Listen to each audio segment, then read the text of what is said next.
Mental, emotional, spiritual और physical being हैं आप। तो मैंने पहले पीछे स्पिरिचुअलिटी की बात तो की है, लेकिन यहाँ पर बात ये हो रही है कि मेरे जज्बों में चाशनी कम है, वरना सोचों की आंच पूरी थी।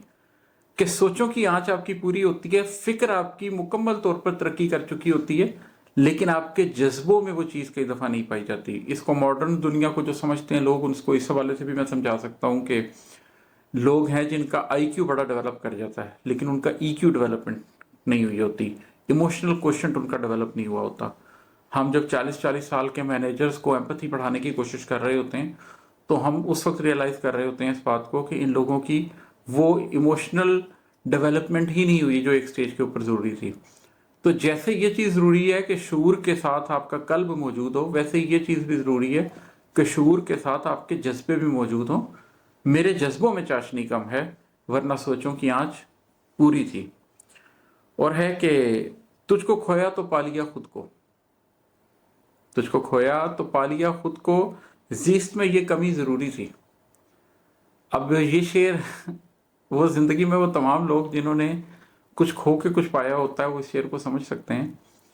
आपकी लाइफ में एक स्टेज आती है जिसमें आपको अपनाए जाने की चाहत होती है, जिसमें आप ये तो कबूल कर सकते हैं कि आप किसी को रिजेक्ट कर दें, लेकिन आप ये कबूल नहीं कर सकते कि कोई आपको रिजेक्ट कर दे। जिसमें आप ये तो कबूल कर लेते हैं कि आप जालिम हो, मगर आप ये कबूल नहीं कर सकते कि आप मजलूम हो। लेकिन जब जिंदगी के अंदर आप थोड़ी सी तरक्की करते हैं, आपका नफ्स थोड़ा सा साफ होता है, आपका कल्ब थोड़ा सा जागता है, तो आप रियलाइज करते हैं कि it's far better to be rejected than to reject something.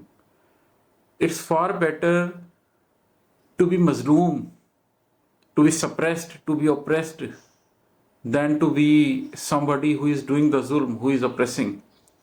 आपको महसूस होता है कि अल्लाह के पास जाने के लिए मैं कमी के साथ चला जाऊं तो ठीक है, लेकिन ज्यादती के साथ ना जाऊं।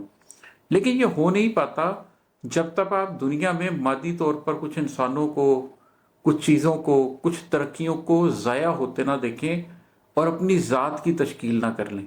इसलिए कि जो लोग ज़िंदगी भर चीज़ों को पाते रहते हैं वो अपनी ज़ात की तश्कील नहीं कर सकते। तो तुझको खोया तो पा लिया खुद को, जीस में ये कमी ज़रूरी थी। बहुत ज़रूरी था कि मैं कुछ खोता, ताकि मुझे ये एहसास होता कि मेरे बाहर जो भी है वो मेरे कंट्रोल में नहीं है, मेरे कंट्रोल में वही है जो मेरे अंदर है। फिर ही मैं अपनी सोचों पर काम करूंगा, फिर ही मैं अपने जज्बों पर काम करूंगा, फिर ही मैं अपने कल्ब पर काम करूंगा, फिर ही मैं अपने नफ्स पर काम करूंगा।